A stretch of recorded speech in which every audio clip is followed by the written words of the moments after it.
The day the aliens came to Earth started like any other. The sun rose over New York City, people rushed to work, and Frank Miller put on his hard hat for another day at the construction site. He was working on the new skyscraper on Fifth Avenue. 40 stories up with a view of Central Park. Frank liked the height. 20 years in construction had removed any fear of falling. At 10:17 a.m., the shadows changed. Not slowly, like clouds passing over the sun, but all at once. Frank looked up from securing a steel beam and saw it, a ship. Not a plane or a blimp, but something massive and clearly not made by human hands. It stretched across the sky like a metal island, blocking the sun and casting the city into an artificial twilight. Frank wasn't the only one who noticed. Across the city, across the world, people stopped and stared upward. Traffic halted. Phones came out to record. News channels interrupted their broadcasts. "Everyone get down to ground level now," shouted the site foreman. The construction crew scrambled for the elevators and stairs, but Frank hesitated, watching as smaller ships began to descend from the massive one above. Within an hour, the world learned they were not alone in the universe. The ships belonged to the Galactic Senate, a coalition of over 200 intelligent species that govern most of the known galaxy. They came in peace, they said, to invite humanity to join them. Government officials from around the world gathered hastily. The United Nations building in New York was chosen for the first formal meeting. Frank, like millions of others, watched it all unfold on the emergency broadcast. The Senate representatives were a strange sight. Some looked almost human, while others resembled nothing Frank had ever seen before. The leader introduced himself as High Chancellor Zorlak, a tall being, with gray skin and 4 arms. Beside him stood Valzora, a female-looking alien with iridescent scales and eyes that changed color as she spoke. "People of Earth," Zorlak said through a translation device, "we have observed your civilization for some time. You have reached a level of development that qualifies you for membership in our galactic community."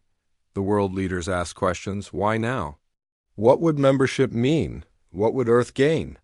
What would be expected in return? Valzora stepped forward. "We must be honest. The Senate is at war. The Nexari Dominion, an empire from the Outer Rim, seeks to conquer all sentient life. They believe only the strong deserve to exist. For 300 years, we have fought to contain them." Susan Cooper sat in her second-grade classroom, keeping her 22 students calm as they watched the broadcast. The school principal had decided not to send children home until they knew more about the situation. Susan had pushed the desks against the walls and had the children sit in a circle on the reading rug. "Are the aliens going to hurt us, Miss Cooper?" asked 8-year-old Lily. "No, sweetie. They say they're friendly," Susan replied, hoping she was right. She was 34 with 10 years of teaching experience, but nothing had prepared her for explaining first contact to children. 3 days after the ships appeared, the formal ceremony was scheduled. The Senate representatives would sign a preliminary agreement with Earth's leaders, beginning the process of bringing humanity into the galactic fold. Frank got a front-row seat to history, his construction company was hired to build the stage in Central Park where the ceremony would take place. Susan's school was among those selected to attend. She led her class of second graders to their designated area, where they sat holding small Earth and Senate flags the government had hurriedly produced. The ceremony began with speeches. Chancellor Zorlak spoke of a bright future. Earth Secretary General spoke of a new chapter in human history. Frank watched from near the stage, where he stood with other workers in case anything needed last-minute fixes. Nobody expected what happened next. Small, dart-like ships suddenly streaked across the sky. Unlike the Senate vessels, these were jagged and black, like flying shards of obsidian. They opened fire on the crowd. "Nexari scouts!" shouted Valzora. "How did they find us?" The Senate guards drew weapons, sleek rifles that fired pulses of energy. They formed a protective circle around the dignitaries, but they were outnumbered. The Nexari ships landed, and from them emerged soldiers in black armor with red visors. They stood 7 feet tall, moving with frightening speed. Panic erupted. People ran screaming in all directions. The few human security forces present opened fire, but their bullets seemed to bounce off the Nexari armor. Frank didn't run. Instead, he grabbed his nail gun from his tool belt. It was powered by compressed air, designed to drive steel nails through concrete. He had used it every day for 15 years. A Nexari soldier approached the stage, weapon aimed at Chancellor Zorlak. Frank didn't think. He just acted. He raised the nail gun and fired. The industrial-grade nail shot through the air and found a gap in the alien's armor at the neck joint. The Nexari dropped. Across the park, Susan Cooper was shepherding her students under a concrete pavilion. A Nexari soldier turned toward them, weapon raised. Susan grabbed a canister of disinfectant spray from her teacher's bag and a lighter from her pocket. As the alien approached, she created an improvised flamethrower, shooting fire directly at the Nexari's visor. The alien stumbled backward, clawing at its faceplate. Frank moved with the instincts of someone used to navigating dangerous construction. Sights. He dodged an energy blast and rolled behind a speaker podium. Another Nexari approached.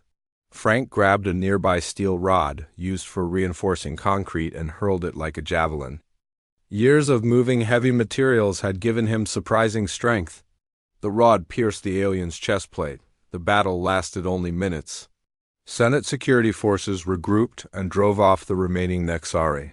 When it was over, 12 attackers lay dead. 5 had been killed by Senate guards. 7 had been taken down by humans, ordinary civilians who had reacted in the moment. Valzora approached Frank, who was breathing heavily, still holding his nail gun. "You are a soldier?" she asked. "Construction worker," Frank replied. 20 years on high-rises. Valzora's color-shifting eyes registered surprise. She turned to Susan, who was being thanked by parents for protecting their children. "And you? Special Forces?" "Second-grade teacher," Susan said, still shaking slightly. "I have a classroom of 22 kids." Later, in the Senate ship, Valzora showed Chancellor Zorlak the security recordings. "How is this possible?" she asked. "These humans have no combat training, yet they eliminated more Nexari than our guards." Zorlak watched the footage again, the construction worker with his nail gun, the teacher with her makeshift flamethrower, a chef who had disabled a Nexari with kitchen knives, a baseball coach who had crushed an alien's helmet with a bat. "Perhaps," said Zorlak slowly, "we have found something the Nexari did not expect. A species where warriors exist not just in the military, but everywhere." Valzora nodded. "The Senate must know about this. These humans, they're different from any species we've encountered." As night fell over New York, Frank Miller returned to his apartment. His hands still trembled slightly. On the news, they were calling him a hero. He didn't feel like one. He had just done what needed doing. Tomorrow, he would go back to work, back to building things instead of destroying them. But something had changed. Humanity had taken its first steps into a larger universe, and the universe had just learned something important about humanity. 1 week after the attack in New York, Earth received a formal invitation to send representatives to the Galactic Senate. The United Nations selected diplomat William Hayes to lead the delegation. He was joined by Colonel Diane Grayson, a decorated military officer who would serve as Earth's military attaché. They would be the first humans to leave the solar system. William was 52, with gray hair at his temples and a calm demeanor shaped by 30 years of international diplomacy. Diane was 45, with short brown hair and the straight posture of someone who had spent her life in uniform. Neither knew what to expect from their journey to the stars. The Senate provided transportation, a sleek vessel called the Stellar Envoy, along with the official delegation. A small group of civilians was invited for what the aliens called cultural exchange. This included Paul and Erica Winters, a married couple who had won a hastily arranged global lottery, and Gary Simmons, a long-haul truck driver from Nebraska who had helped evacuate people during the Nexari attack. "I still can't believe I'm going to space," Gary said as they boarded the ship. He was 37, with a red beard and hands calloused from years of driving and loading cargo. "Last month, I was hauling furniture from Chicago to Denver." The Stellar Envoy departed Earth. orbit with an escort of 3 Senate security vessels. Captain Krex, a 6-limbed alien with blue skin, welcomed them aboard. The journey to the Senate Citadel will take 4 Earth days, Krex explained. Your quarters have been adapted for human comfort. The humans settled in, marveling at the technology. Around them, William prepared his diplomatic notes. Diane studied the information provided about Senate military protocols. The civilians explored the ship, guided by a friendly alien crew member named Ziv. On the second day, alarms blared throughout the vessel. Red lights flashed in the corridors. All passengers return to quarters, announced Captain Krex over the intercom. This is not a drill. We are under attack. 3 Nexari warships had appeared from behind a small moon. They jammed communications, preventing the stellar envoy from calling for help. The Senate escort vessels moved to intercept, but they were outgunned. William and Diane followed protocol, securing themselves in their quarters. But Gary, who had been in the ship's observation deck, found himself cut off from the residential section when a blast rocked the ship. "Ziv, what's happening?" Gary asked the alien guide, who looked terrified. "Nexari boarding parties," Ziv said. "They've breached the lower deck. Our security team is engaging them, but we're not a military vessel." Through the observation window, Gary watched as one of the escort ships exploded. The stellar envoy shuddered. As another impact hit, Paul and Erica Winters had been in the ship's recreation area when the attack began. Paul was a 34-year-old software developer. Erica, 32, taught yoga classes. They had been married for 5 years and had won the lottery while on vacation in Florida. "We need to get back to our room," Paul said, pulling Erica toward the door. Before they could leave, the lights went out. Emergency lighting kicked on, bathing everything in dim blue. The door to the recreation area slid open, and 2 Nexari soldiers stepped in. Erica didn't hesitate. She grabbed a heavy metal exercise ball from the alien fitness equipment and hurled it at the first Nexari's head. The soldier stumbled. Paul, remembering his college baseball days, seized a metal rod used for some alien sport and swung it like a bat at the second intruder. In the observation deck, Gary heard the sounds of fighting below. He had played first-person shooter games for years. Something about the Nexari tactics seemed familiar. "They're following a standard breach pattern," Gary muttered. "Just like in Galaxy Warrior 5, Gary turned to Ziv. "Do you have weapons?" "Only the security team carries weapons," Ziv replied. Trembling, Gary looked around the room, thinking quickly. "What's that?" he asked, pointing to a maintenance panel. "Access to the environmental systems," Ziv said. Gary grinned. "Perfect." When a team of 4 Nexari soldiers reached the observation deck, they found it empty. They moved in formation, weapons ready. None of them noticed that the temperature was dropping rapidly. Within seconds, the room was cold enough to see their breath. Then the sprinkler system activated, spraying the aliens with water. Gary had learned from the New York footage that Nexari armor had electronic components. Water alone wouldn't short it out, but extreme cold followed by moisture might create condensation inside their systems.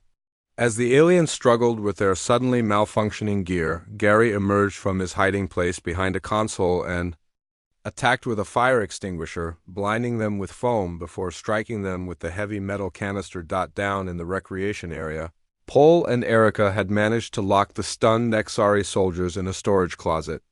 They made their way through the corridors. Following the emergency route markers, they encountered Colonel Grayson, who had escaped her quarters and acquired a Nexari weapon. "Stay behind me," she ordered. "With all due respect, Colonel," Erica sighed, holding up a piece of pipe she'd wrenched from the wall. "We can help." Together, the 3 humans moved through the ship, disabling Nexari soldiers as they went. Diane was impressed by the civilians' resourcefulness. Paul rigged a tripwire that sent 2 Nexari tumbling. Erica used her knowledge of pressure points from her yoga training to identify weak spots in the alien armor. By the time Senate reinforcements arrived, the Nexari boarding party had been repelled. Captain Krex gathered the humans in the command center, where security footage showed the battle. 7 Nexari soldiers killed, 9 captured, reported the security chief. 4 by our security team, the rest by ... humans. Captain Krex turned to the Earth delegation in disbelief. Colonel Grayson, I understand. She is a trained warrior, but the others, a truck driver? Vacation tourists? Gary shrugged. I play a lot of video games. When they finally reached the Senate Citadel, the story of the stellar envoy had preceded them. The massive structure floated in space, home to representatives from hundreds of worlds. The central chamber could hold thousands, with floating platforms. For each member species, William Hayes addressed the Senate, speaking of Earth's desire for peaceful cooperation. But many of the alien senators seemed more interested in the combat abilities of his companions.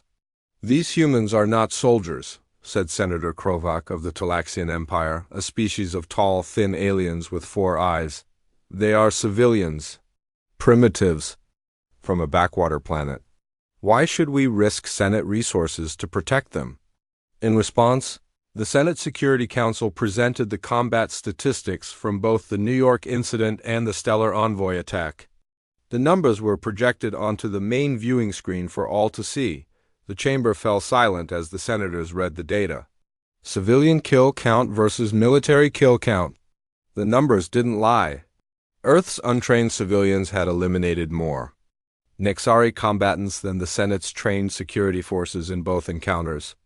This is, unprecedented, whispered the High Chancellor. A motion was quickly proposed and passed. Earth would not only be invited to join the Senate, but would also be subject to a special assessment.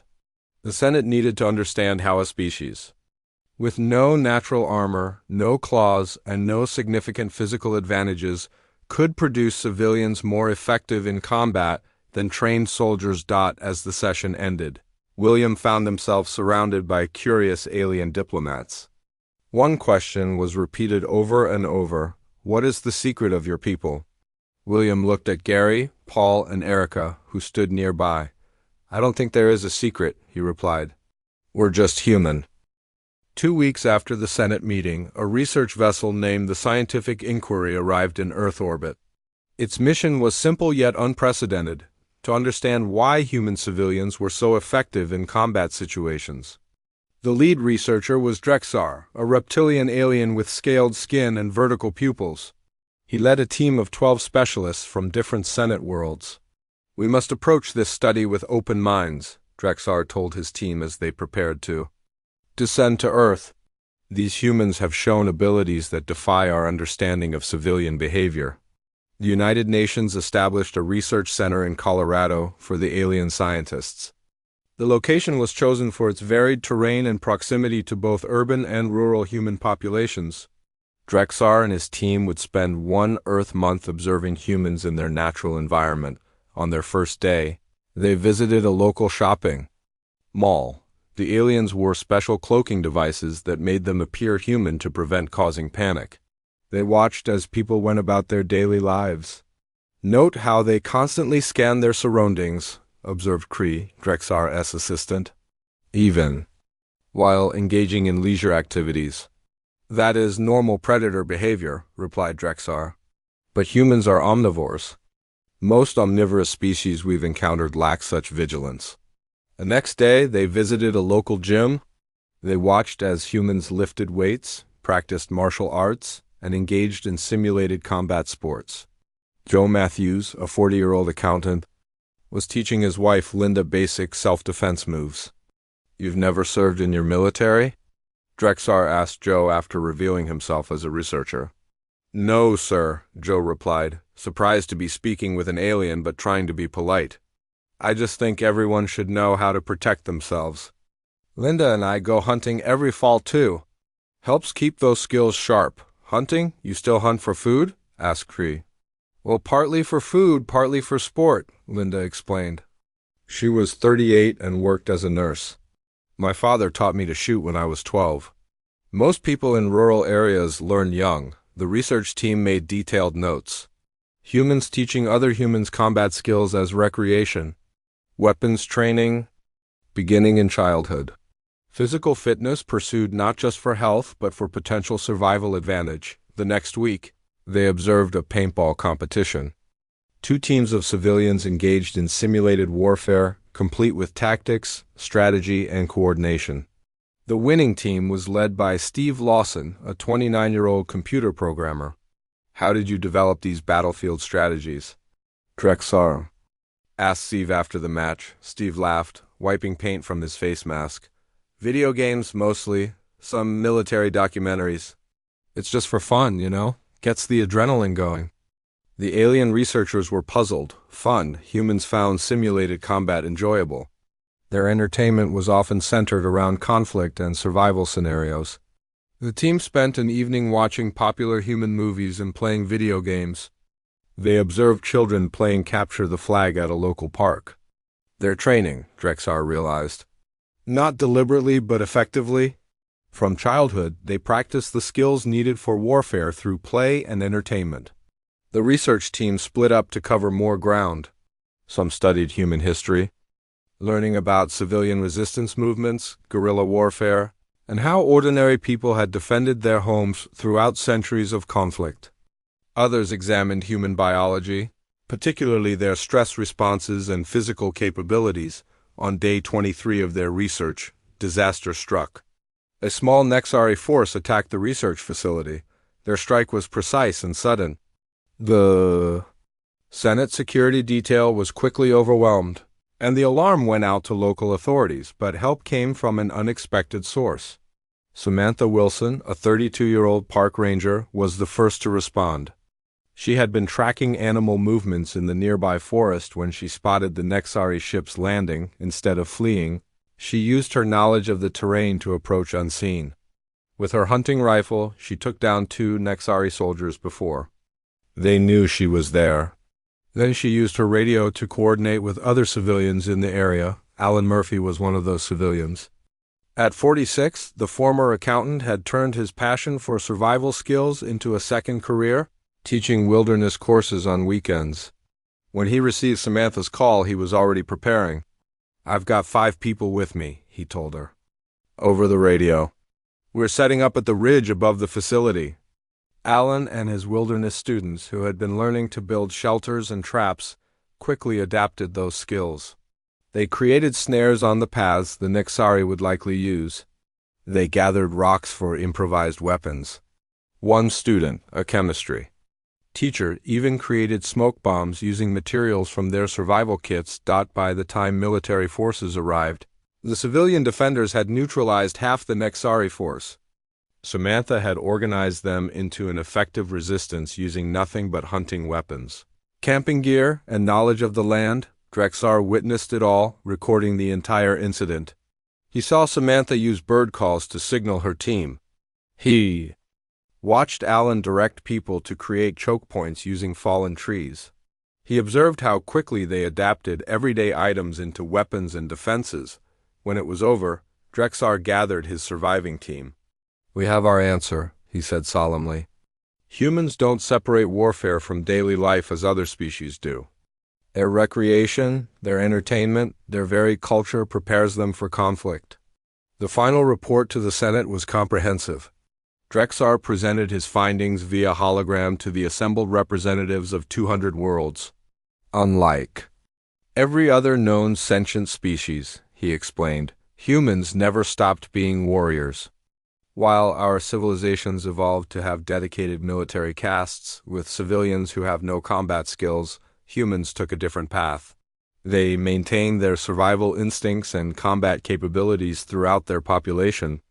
The report highlighted key observations: children playing war games, adults engaging in combat sports, entertainment simulating conflict scenarios, widespread knowledge of weapons use, and the human tendency to improvise tools for self-defense. Their entire culture, Drexar concluded, continuously trains them for warfare without them even realizing it.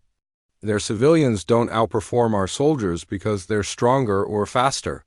They do it because they've been preparing all their lives through what they consider normal activities. The Senate chamber erupted in discussion. Some representatives found the information concerning. Others saw opportunity. High Chancellor Zorlak called for order. "We must consider the implications." "Carefully," Zorlak said. The Nexari are targeting Earth with increasing frequency. They clearly recognize the threat these humans pose to their dominance. Senator Krovac of the Talaxian Empire stood. I move that we reconsider Earth's membership application. Such a naturally militant species could be a danger to the Senate itself in the future. But the representative from the ancient Elthari Confederation disagreed. For 3 centuries we have fought a defensive war against the Nexari.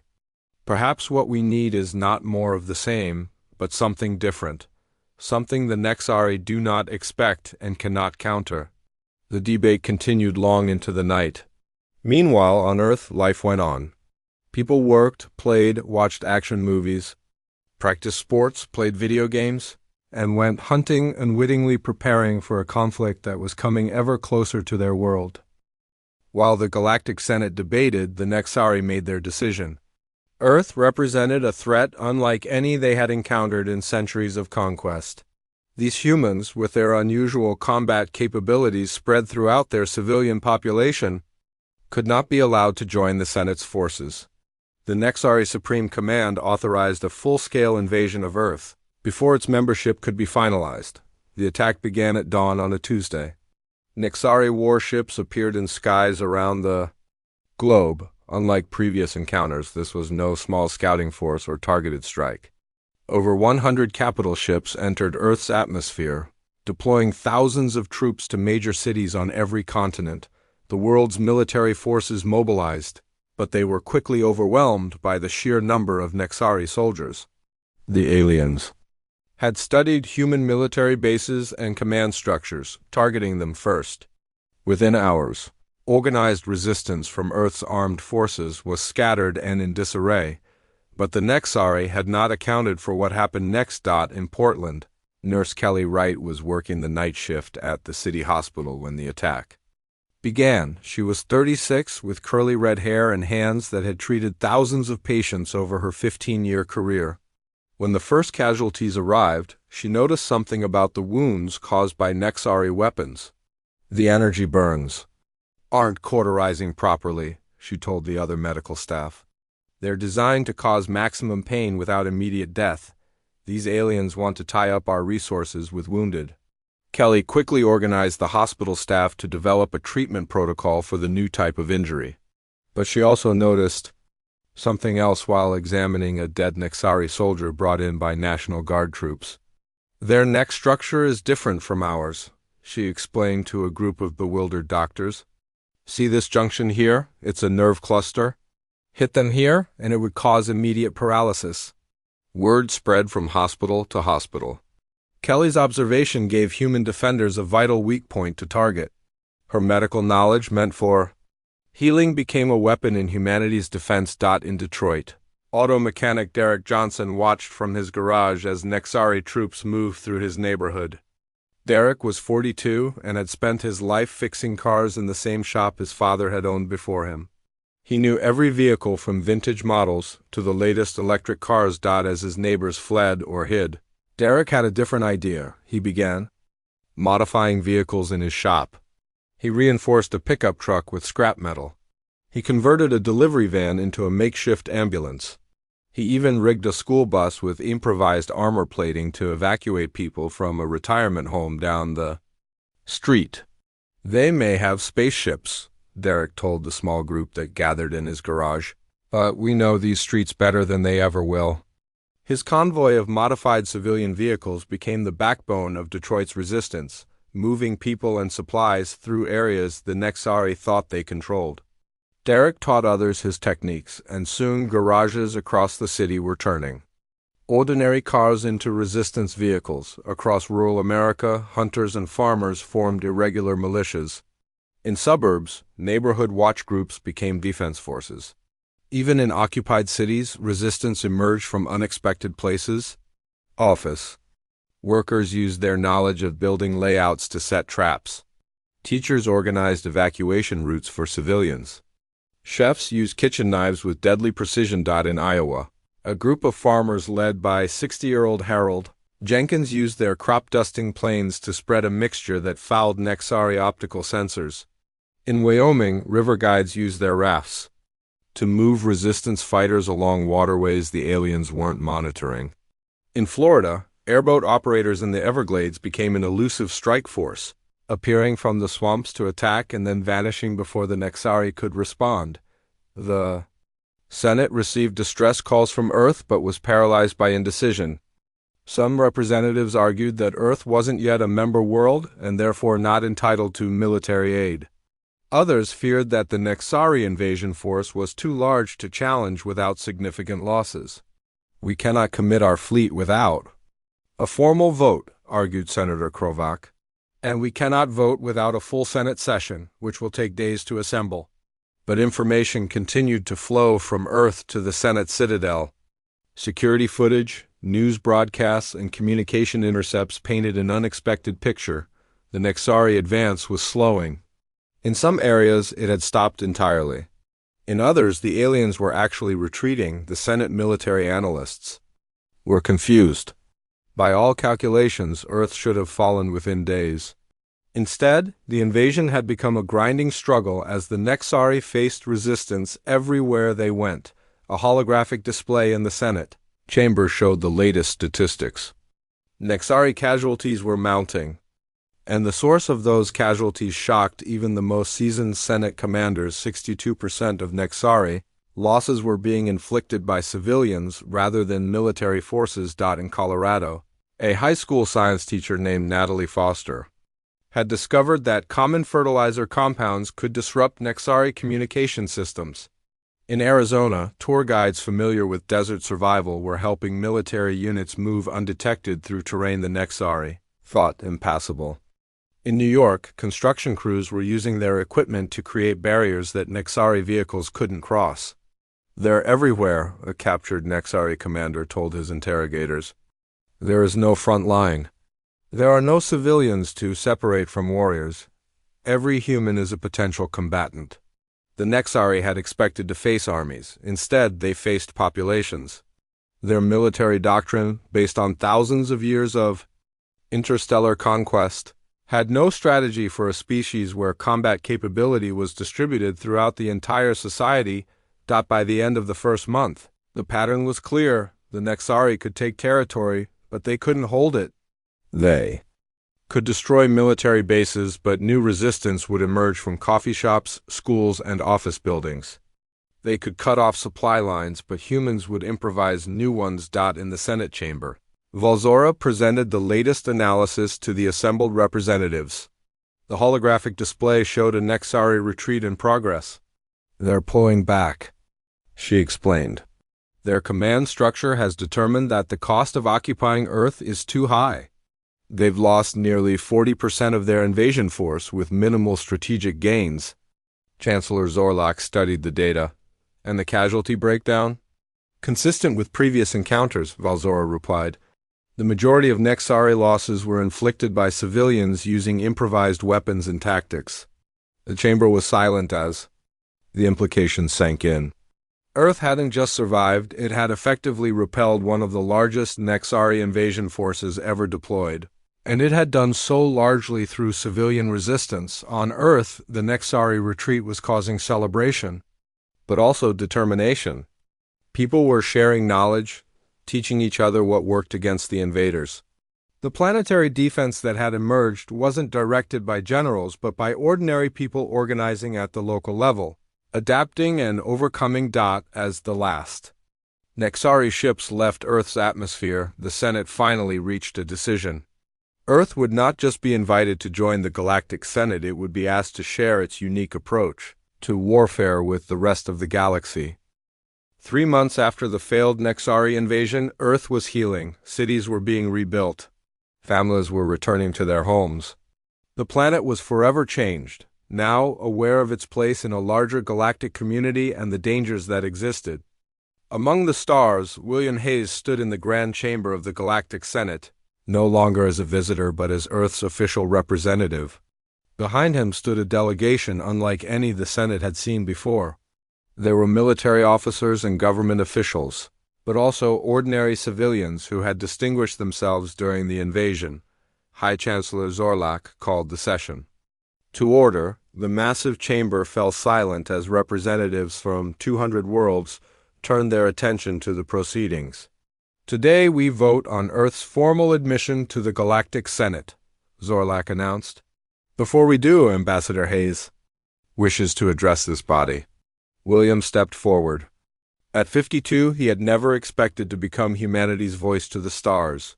He had spent decades negotiating trade deals and peace treaties between nations. Now he spoke for an entire planet. Honored representatives of the Senate, he began. 3 months ago, the Nexari attempted to prevent Earth from joining your alliance. They failed. Today, I present the final statistics of that conflict. The holographic display activated behind him, showing detailed breakdowns of the invasion. The numbers were stark.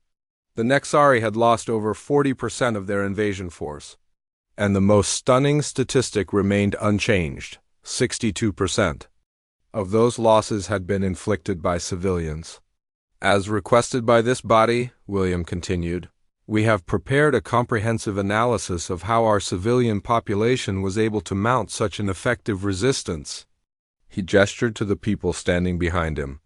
These are not our greatest generals or most decorated soldiers.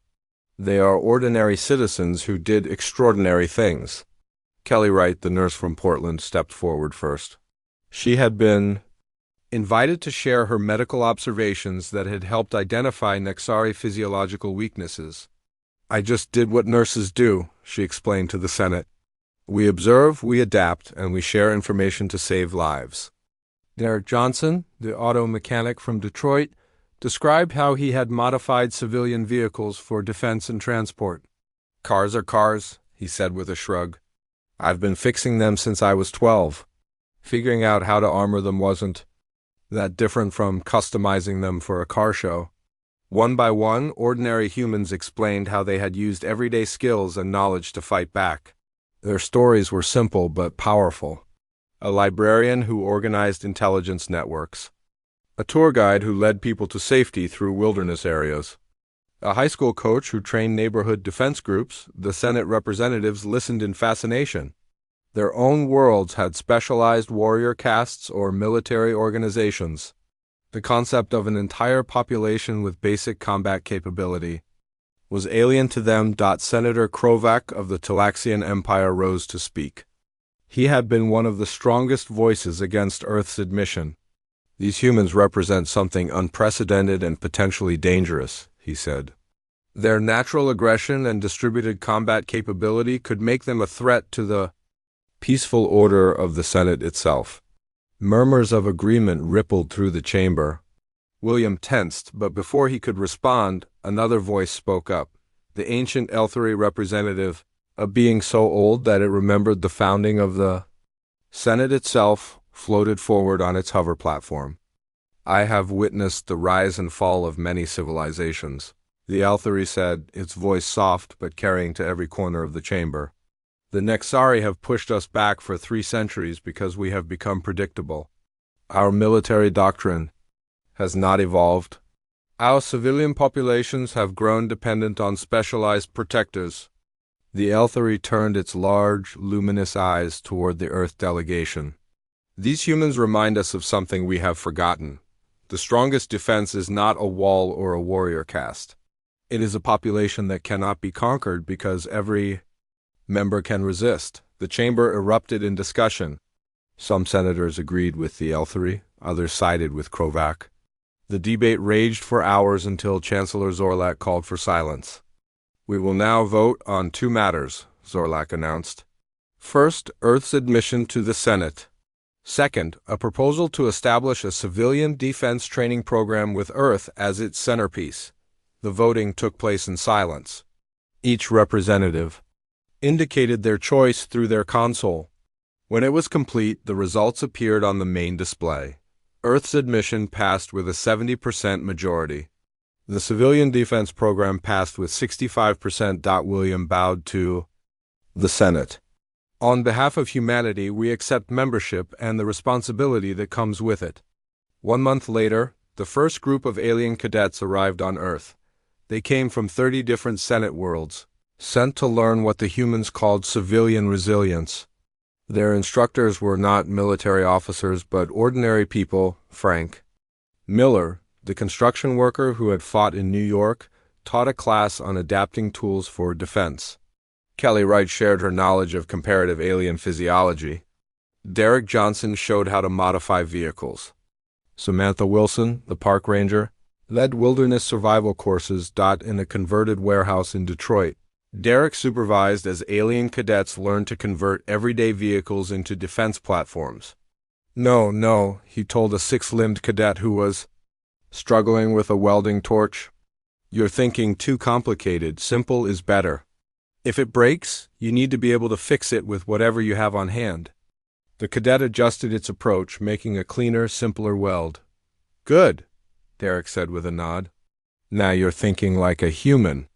On the other side of the galaxy, a Nexari commander stood before the Dominion's supreme leader. The massive chamber was dark, lit only by red lights that cast everything in a bloody glow. Our invasion force was defeated, the commander reported. The humans do not fight like other species. They have no central command to target, no supply lines to cut. Every civilian is a potential combatant. The supreme leader hissed in anger. Are they that formidable in combat? No, the commander replied. Individually they are weak. But they adapt quickly, they coordinate instinctively, and they are everywhere. It is like fighting water or air. The supreme leader considered this. Information. Update our strategic database. Mark human space as restricted approach. Require special authorization for any operations in their sector. As the commander left, he input the new designation into the Nexari stellar charts. Earth and its solar system now carried a warning that no other conquered or targeted system had ever received. Approach with extreme caution. Civilian population combat capable. Back on Earth, life continued. People went to work, watched movies, played games, and practiced sports. They built things, fixed things, and taught each other skills. And without realizing it, they continued to do what had saved their planet, preparing for the next time they might need to fight. In his office at the United Nations, William Hayes looked out the window at the Senate training facility across the plaza. Aliens from dozens of worlds were learning from ordinary humans. He smiled at the irony. The most peaceful species in the galaxy had created the most effective warriors. Not through military training, but through everyday life.